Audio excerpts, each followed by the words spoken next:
Hey guys, it's Dina and Lydia, and welcome back to Retweet. We're coming back at you with season 2, and we're really excited and really grateful for all the positive feedback and all the good support that we got for season 1. And season 2 is coming back with a vengeance. Yes, we have a lot of great episodes planned out. But for today, we are doing a long-awaited episode that took so long to organize, guys. So they're talking about Tinder, and we have one of our besties. She's returning from shooting her shot. Mimi. M.I. Back at it again in the stew. We brought Mimi on because Mimi is an actual Tinder user. Mimi is a Tinderella. She's a Tinderella. Yeah. Yes. What's up? So originally we were going to have the guys that we went on Tinder dates and like met on Tinder on the episode, but we found that to be way more difficult than we anticipated. Yeah. So basically, let's just set the scene for the episode. So, me and Lydia both have been like out of the practice of dating for quite some time. So we both got Tinder. Lydia lasted longer than I did. So I'm honestly shocked. Okay, so guys, I remember in the past episodes I've mentioned that I've had Tinder before, but they've always been less than 24 hours. It was always just like not serious. But even the difference between this 24 hours and the other 24 hours was so dramatic. So you would think that we would at least have some eligible people, but if you just had like 2 pictures and like your Snapchat and your bio, I'm like, okay, you're greasy. Like, no. Okay, at first I hated the idea of being on Tinder just because like, oh, who am I gonna see? I'm probably gonna see my brother's friends who will go to him and message him, and I was always so afraid of the idea of dating apps. So at first I started with this app called Ease Meets Ease, and then I just got bored of it, and then one day I just got Tinder in Toronto. So much diversity, I got a lot of matches, but then I will come back to London, not as much diversity. Went on a date. So I went on one date, and like it was one too many, y'all. It was like it was okay, like it was fine. I mean, it was like a date, like whatever. I don't know, but then I was just like thinking about it, and I'm like, oh my goodness, I don't know how people date. Like I was exhausted, and I went on one date, and I talked to like a few people, but like it was just like so draining, and I was like even me and Lydia were like, we're gonna live our best lives this summer, we're gonna date, and like literally May, and we're like, no, I'm good. One of the reasons why I wanted to date so much was because I was like, oh, I need to be ready for my king. Like when he comes, like I don't know how to act. I need to date so that I know what to do. And what I learned is like that is a total myth. I feel like that idea of me being like, oh, I need to be ready for my king, like once I find someone I want to actually date, I need to be ready, is like kind of like that wifey mentality where like the girlfriend needs to be like perfect and the boyfriend can be someone that she helps work on, which is annoying. The first day I went on was not fun at all, guys. Oh my god. One, they were really unorganized. They chose a spot that like was closed, and then they didn't realize it until they like left their house. So I had to pick them up. They didn't even offer to pay for bubble tea after you picked them up, which is ridiculous. And when we were talking, we were talking about music at one point, and they were almost insinuating like, yeah, like when you go in the car, like on the aux cord, like I'll show you the song. And I was like, okay, so you also think I'm like driving you home, which I end up doing. During the date, they like kept talking about their ex-girlfriend to the point where they were saying their name, and I was like, this is so stupid. That's a red flag. If he talks about his girlfriend on the first date, red flag. Green text, red flag. He even like told me like, yeah, like I looked over your Tinder profile so I could see what you liked, and he was like, he like just dressed. That is so like what you wanted.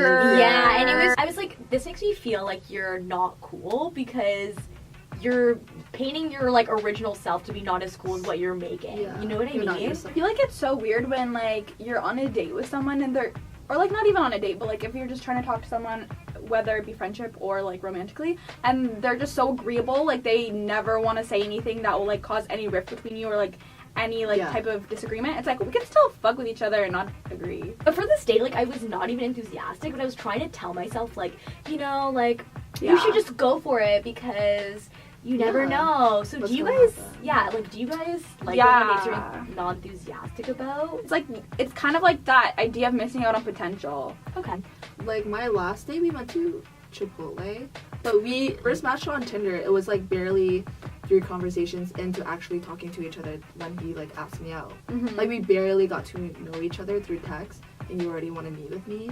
Do you like that? I like that. You do like that. Okay, I love that actually. No, because Nicole Byer said it on her podcast how she'll like whenever she's meeting people on Tinder, she will like try not to talk to them for a super long time before meeting because it creates a false sense of intimacy. No, it does. And it like deadass you don't know this person, but you feel like you know them so well, and you know how they text, and you know like what their daily schedule is like, and it's like then you can meet and you don't like each other.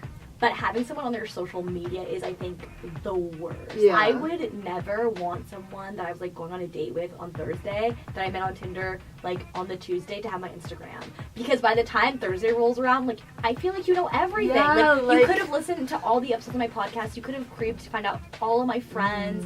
Like. It's too much. I don't like it. Yeah. But honestly, I want their Instagram because I want to vet them. So yeah, I want to see like what they post. I want to see what they post. I want to see if how I hate it, if I like it, what they're.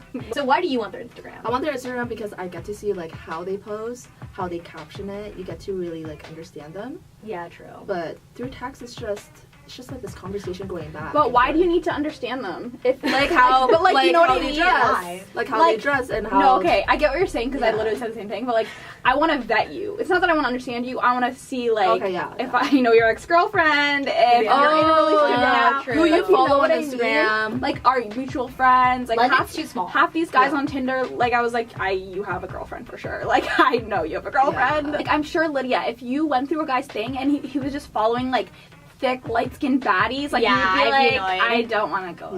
Yeah, that's true. So what do you do if you have their Instagram, you're following their Instagram, but like you're not talking to them anymore? There's like strategies to this.